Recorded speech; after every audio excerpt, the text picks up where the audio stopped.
guys, it's MaJeliv. So today we're going to be watching TENET, at least. Is this early access or is it actual release date? I think this is early access. Yeah. But we're going to watch it first time in the movies before all this quarantine. This is going to be the first time we actually go to a movie theater. Obviously we're going to have masks on and there's whole procedures of social distancing and stuff, but hopefully. I'm very interested to see how this is going to go. Yay. Yeah, how do you feel about the procedures, Mom? I don't know. I mean, online it seemed like they distanced everybody. We'll see. Right. We have a lot of hand sanitizer.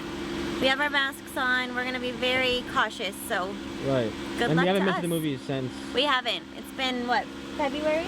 Yeah. Yes. Since February. Last time we were in theaters, I think 7 months. Sonic. What movie was it? Sonic, I think. Was it Sonic? Sonic, yeah. I don't remember. Oh, we got me. Can't even remember. So the theaters are supposed to be less than 40% capacity. As much as we're excited about TENET, we're also very vigilant about the procedures this theater is taking so that people are safe. Right. This will be a day to assess, are they really doing a good job? So we'll find out. We'll find out. What makes this movie an exception and what makes it so exciting? When you watch the featurette on how they made this movie and you see that Christopher Nolan, it's okay, mosquitoes are rampant right now.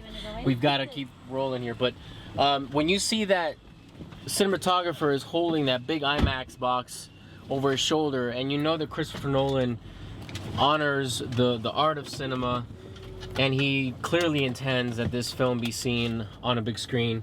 As much as we're grateful for our projector, it's not IMAX. So to experience the film to its full extent, the way it was meant to be seen before you guys get back to school and life gets really busy, we really want to give this a shot. And because the theater we're going to does have things in place that, at least on paper and theory, sound promising to keep us safe, we're gonna take a stroll down a calculated risk here. So we're hoping for the best. That's for sure. Are you excited? What are you most excited to see in this film? I'm excited to see the performance of the actors. I'm also very excited to see the choreographies of the backwards stuff and how they do all of that. I want to see what the story is. You know, it looks very confusing right now. All we know is that things go backwards and that a possible war is coming. World War. World War. But we know A and we know C, we just need to know B. So yeah, I'm excited, man. But like I said, like my dad said, we have to be vigilant, obviously because of the times. But I'm really excited to see TENET, guys. Chris Nolan, man. Chris Nolan. This will be our second movie that we see in theaters of Chris Nolan. The last one we saw in theaters was Interstellar, which that one was In IMAX too, right? yeah, IMAX, I think, pretty sure. But yes, I'm really excited to see how this is gonna go. I'm really Hold on. Oh. There we go. So I'm really intrigued to see like the backwards, like going backwards and stuff, like Inversion. Can you put The that shape? inversion? Can you put that shape thing on the window? oh yeah. Okay, So, okay. Hold. It's adjusting. There we go. Now you can talk. So I'm really excited to see the inversion and stuff of people going backwards, and I know all of it was like they were trained to look like they were going backwards. It's not all visual effects and stuff, like, you know, all in post-production. Yeah. So I'm really excited to see how that turns out, and also just more about the story. I mean, it's pretty simple where they're trying to, still don't get the whole going back in time thing, like how that happened in the first place, which I'm pretty sure we'll find out in this movie. So I'm really excited about all of that. So I don't know, I'm going in open-minded because you're not really supposed to expect anything in a Christopher Nolan film, because it always takes these cool turns, like unexpected turns. So I don't know what to expect at all. No. So I'm not expecting anything. Can you say, what about you, Mom? So what about you, Mom? About the movie? Yes. So Matthew's been generous enough to train me on how to watch a Christopher Nolan movie. So I'm gonna try to do that. So usually when I see something visually that's kind of out of this world, shocking, I start to like think about how the heck did they do that? And I start to kind of take my focus away from the story and the film itself. the storyline, so I get kind of confused. I don't know if that happens to other people or if it's just me. But this time, I'm going to try to not let that distract me and just kind of follow the storyline and listen to the conversations and really pay attention to that.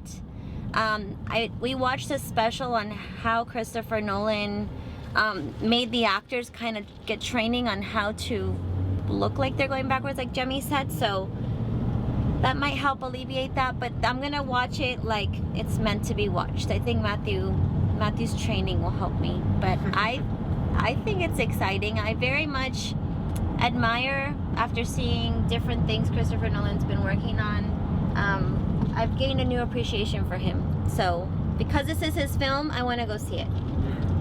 Nice. Yeah. Okay, can you get me? Yeah.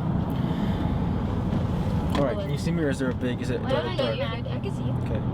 All right. Well, I guess we're not. Okay. So, everything they say, I second everything they say, and I'm really excited to see the performances from, you know, John David Washington and Robert Pattinson. I feel like this is beginning like the next 3 consecutive movies with Robert Pattinson, because there's like Tenet, and then The Devil All the Time, and then is it Batman? Boys. Yeah. Batman. So it's exciting. And Christopher Nolan always throws the craziest curveballs. And Michael Caine, I think, is in this one too, as he always is. So I'm super excited, and we can't wait to give our thoughts after. Obviously, staying safe. We've barely been getting out of the house. So like my dad said, taking a calculated risk for this one. You know, especially because like us not going to the movies says a lot. We usually always go to the movies, and it's been months, so to be back in a movie theater will be kind of weird, honestly. And for it to be IMAX is actually kind of dope. So super excited, and we're gonna go ahead and head into the theater, and then we will give our thoughts to you after we watch Tenet in IMAX. So pretty excited.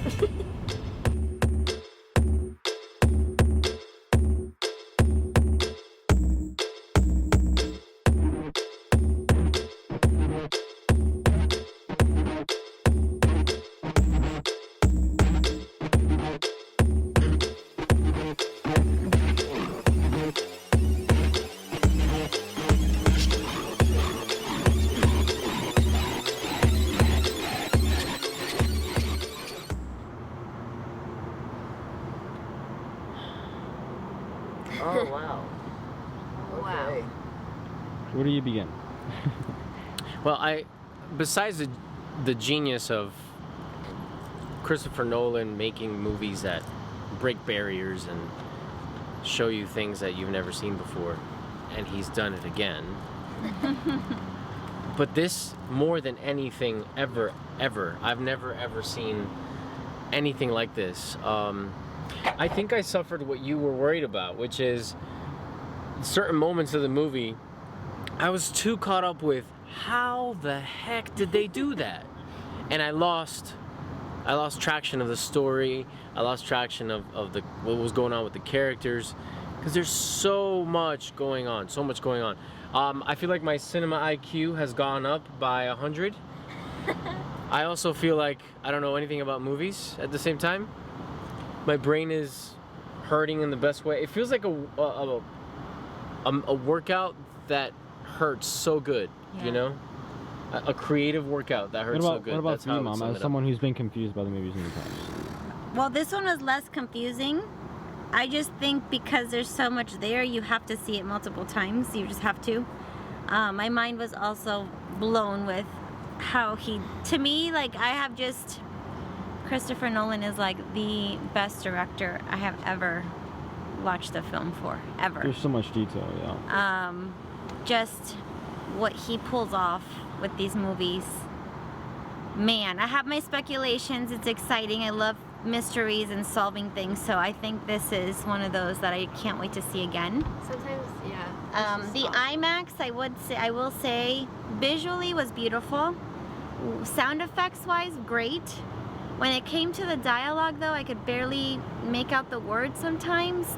Yeah. When it was, And I don't know, it wasn't And I wonder if it was clear. because of where we were sitting. Like, I don't know. Yeah, I don't know. I think we were sitting on the side where the gunshots were sounding. I was right there, man. I heard. I think that's a factor. It's Yeah. also the speed of the dialogue and the things they're saying. It's English, but Doesn't it is feel like it. just Doesn't feel like it. a concept.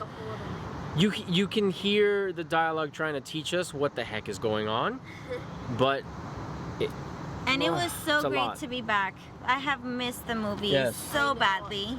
I mean, the procedures were pretty great. I mean, Yeah, it's a new way of life, I think, mean, it was- for now. theater was a ghost town. I will say the lady, there was a bit of a moment with, there was a lady right next to my seat, and I was looking at her, and we were like, okay, you're not supposed to be this close. And even she was like, let me check my ticket. She checked her husband's ticket, and yeah, sure enough, they had to be further down. So that, again, this whole world is just bizarre and awkward, and that was an awkward. And if I would have felt more comfortable, I would have been like, ma'am, I think check your ticket, but I haven't been in that situation before, so there was that. But the seats were very clean. You had some towels or something. We wiped the seats Well, at the down. entrance of the actual theater of what we sat in, they had a bottle of like those wipes. So I took a few, like 4 of them, and just wiped down our chairs again. I'm sure they cleaned them, but for safety. yeah. Okay, and now what makes this one different for you, Jem, compared to the other? Christopher Well, Nolan this movies? one's more. It was just very, mind blowing. That's the word for it, honestly. Like they broke so many boundaries, and just the stunts and the choreography. Like I don't think a lot of it was visual effects. Like a lot of it was real, and It was. yeah, it was pretty much real all the time. But it's really great. I mean, the acting was obviously amazing. The cast was out of control. But it's so cool because you're so into the movie. Some of the characters don't even have names. Like the main character is called the protagonist. Like he doesn't even have a name. I think the only person who has a name is Robert Pattinson's character, and probably some other people. But the main people. It's because it doesn't matter. It's because it doesn't matter. It doesn't matter. That's the truth. It doesn't matter. Yeah. It's just. I'm still processing. It's mind-boggling. It's so good. We're also not used to the sound of the theater. You know, we haven't been there in a while. But it felt so So good. feeling that again was great. Yeah. The acting, oh man, it really, it felt so real. Yeah. I think that's one thing that's so genius about Christopher Nolan's movies is that it's such stories that are so something that couldn't happen, but he writes it in a way that you believe it and you think it could be true. Like Like, we it could be leaves you going thinking.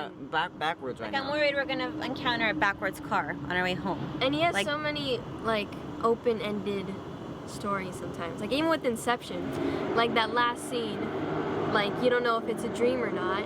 And this one, it's just there's so many questions. Like you feel like you probably you feel like you've been answered, but you're not sure because they didn't really say anything. So it's really cool. And the awesome part about Christopher Nolan's films is that you cannot watch this just once. You have to watch it probably more than twice. I mean, if So, you want to, if you want to. like my mom said, it was an IMAX, and sometimes you couldn't really hear Yeah. what they were saying, so that made it a little bit harder. But man, it was just beautiful. The shots were Visually. beautiful, man. It was. It's gonna take a while to process this. I'm still kind of shocked. What did you think of the performances? You said you were. Yeah, I mean, the performances is one area to start in, I guess. I loved watching more of John David Washington's work. We only really saw him in BlacKkKlansman before this, and then Robert Pattinson as well. Like, it's just so cool to see him in a different light, especially from the stuff we've seen. Like, we haven't seen The Lighthouse or any of that stuff yet. But there's just so many levels. Like my brother said, there's a lot to process. Everything that they say, I say again. There's so many things, so many elements that make the Christopher Nolan cinema experience so special, so unique, and it's the fact of what Jemmy was saying. So much of what we saw today was not CGI, except for maybe some of the inversion stuff. But a lot of that's just like masking and rewinding film that they quoted. So everything we saw was happening in front of us, and I think that's what makes it so tangible, so amazing, so It's definitely broke out so of this many world. And I mean, we saw an article that said it's this movie, and I 100% agree. This movie is literally like watching a Bond movie on acid. Like the mental processing is like the mental processing that has to happen with an individual is extremely high. I had to and I'll be connect with honest, my like, brother's mind. yeah, like sometimes. I had to. The beginning was a little Because, yeah. confusing because it's nonstop. But like any great movie, like great movies, you know, stories are constantly unfolding, and it's okay to have questions and for there not to be an answer yet. So, But they do get answered if you listen. right. So- but in terms of this movie, obviously, the direction with music this time around, I think, was genius. I love Hans Zimmer, but the sound of Ludwig Göransson's score and adding the sounds of Travis Scott's like production and all that, like that was genius. I think it fits so well. And oh man, it's like you know that feeling when you can like put in your phone charger into the wall like first try, like that satisfactory like feeling of doing that, and you see the way that the story comes together. It's such an amazing feeling. Like everything builds up on top of the other. So would you recommend, and talk about this, Right. Would you recommend that people need to see this in a movie theater, or is this something they can wait for and watch at home? You should definitely watch it in Theater, theaters. movie theater. I think you'd be robbing yourself. I think you can watch it at home.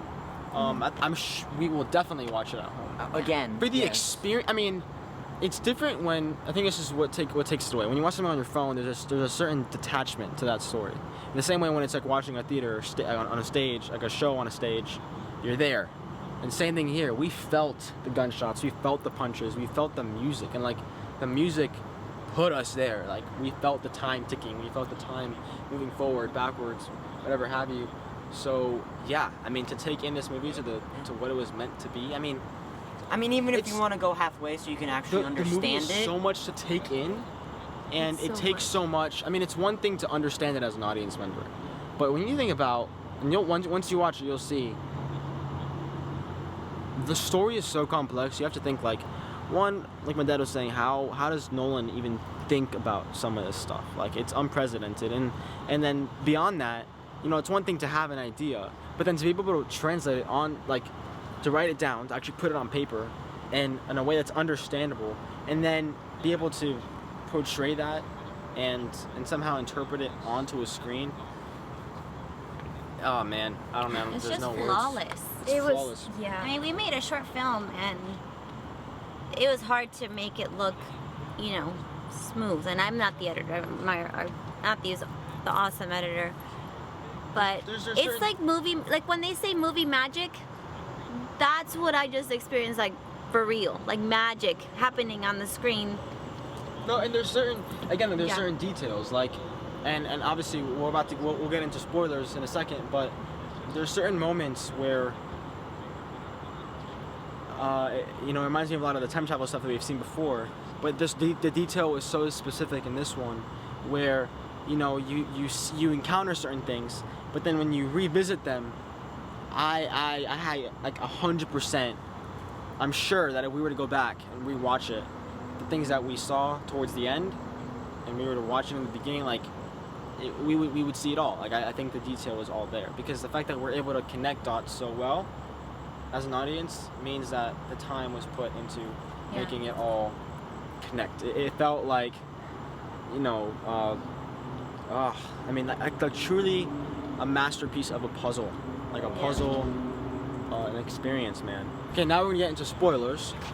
So to go into the plot of the story, I don't think anyone's around here. I mean, like the parking lot's like empty. First order of business. Empty. Okay, so first order of business. This is not an Inception sequel.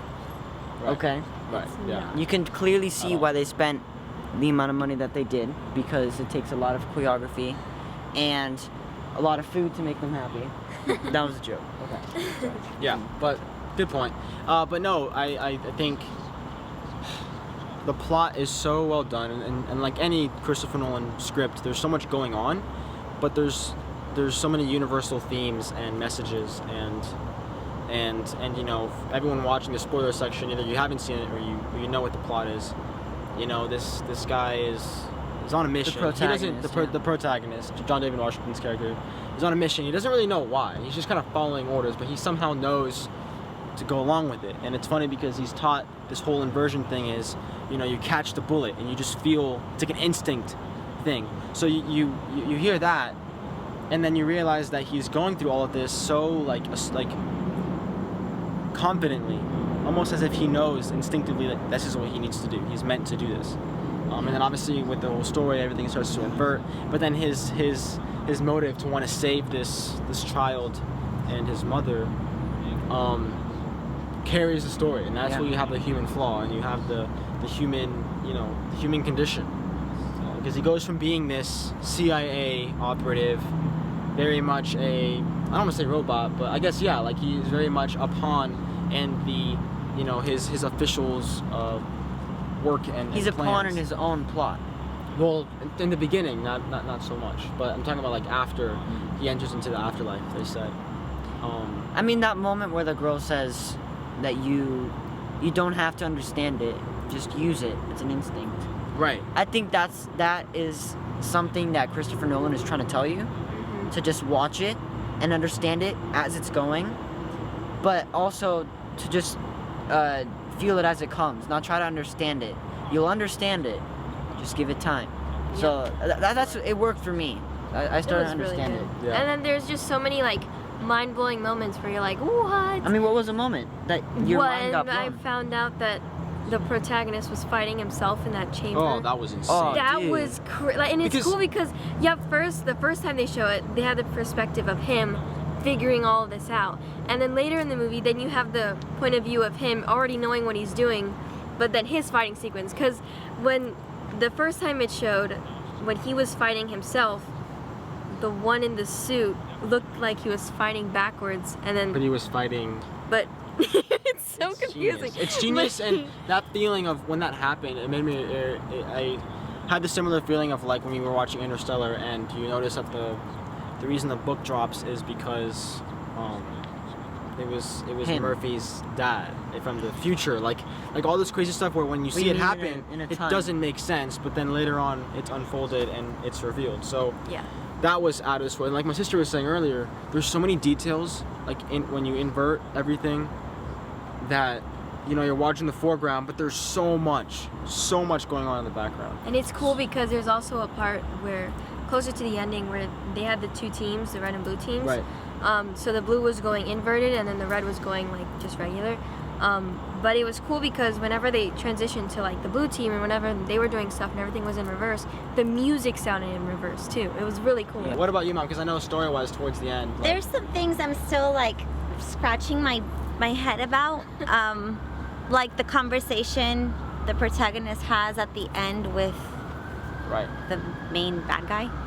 I wonder why they were talking. Like, why did that conversation happen? Was he also working for him somehow?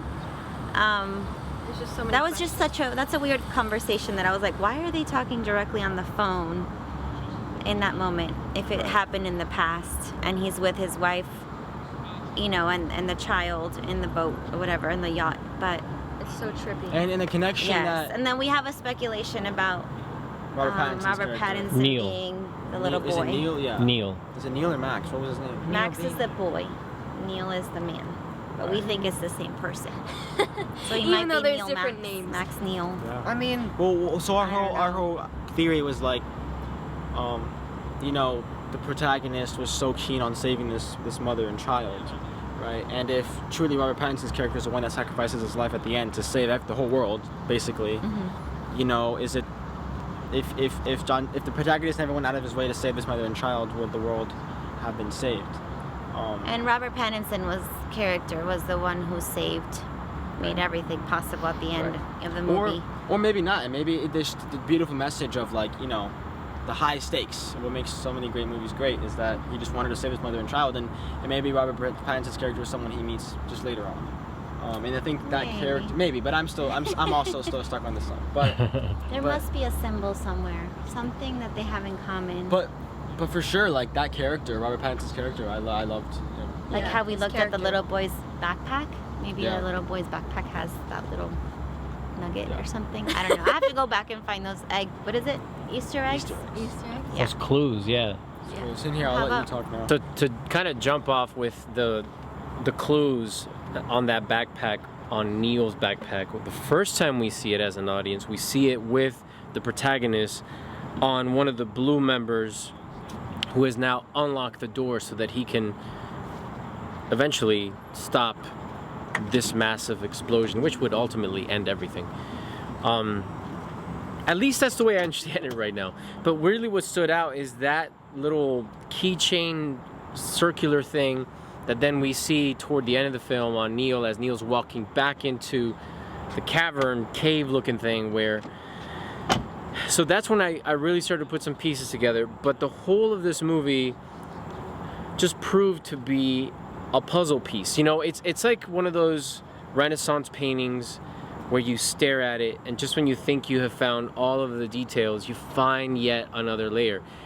And the irony that the villain's wife, I forget her name, I don't know that anybody knows her name at this point, but she's an art analyst for fraud paintings and such. Well, I felt like I was looking at this massive canvas of a film and trying to see the layers of what is real, what is not, what is happening in the moment. For me, the most powerful moment is when you see Neil break from inversion into forward movement in time so that he can ultimately save the world. And I'm also writing the same theory on maybe he is Max, and he tells the protagonist, we are actually really good friends and you're just experiencing my end of it, where for you is the beginning. It's beautiful. It's my favorite moment in the film because you see the full layers of this CIA character, the protagonist who we see in the beginning.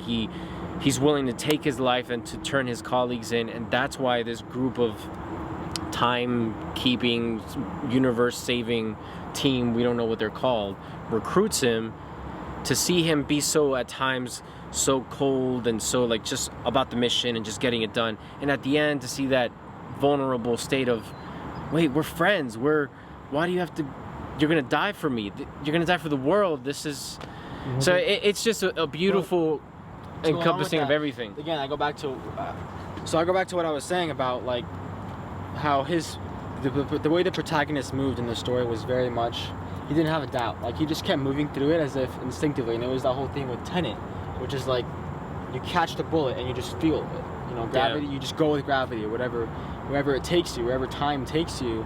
And it reminded me a lot of Interstellar, where the mystery of space and time is that it's so many layers to all of it, yet it all is intertwined beautifully and almost perfectly in its imperfection.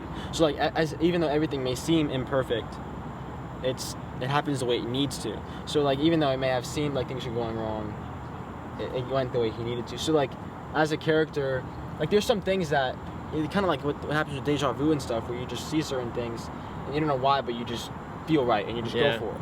The science of it is making me want to see it again. He's working for himself. He's trusting himself. And I think it's more than science. It's definitely metaphysical, and it's just a lot of really. There was conversation about God and faith and fate, and all of that is just so great. And I need to watch it at least probably 3 times to get beneath a lot of the multi-layered dialogue that Nolan usually has in his films. Maybe a second time. I don't know if I'd watch it. Oh, I'd watch it like 3 or 4 or 5 times until I get to the nitty-gritty of. It's just so fantastic. All right, but yes, guys, continue. You guys need to watch this movie. This movie is out of this world. And if you have, let us know what you thought. Yes. I mean, don't spoil anything down in the comments. I mean, I don't even know how people are gonna be able to put it into words in the comments. Yeah, 'cause it's hard to spoil this movie because again, like we're saying, you have to watch it multiple times to really figure some stuff out. But if you figure stuff out, wait a bit. Don't give it all away. Yeah, but yes, people everybody, catch up. thank you for joining us today as we went to go watch Tenet. And again, if you guys liked what you saw today, like, comment, subscribe down below, hit the notification bell to get more videos coming your way. And yes, go out there, watch Tenet. Obviously, be safe. And Yes, and please. if you're gonna go watch it in theaters, be safe and find a theater that's taking the right precautions. AMC did really well, and we really hope. You know, we have high faith. We actually saw a teaser for Dune. That's supposed to the trailer for that's coming out soon. So stay tuned for that. Official, and, yeah.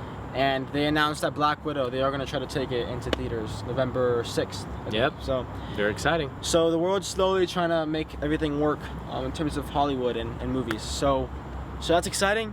And with that, go out there, spread your light. And we'll see you guys next time.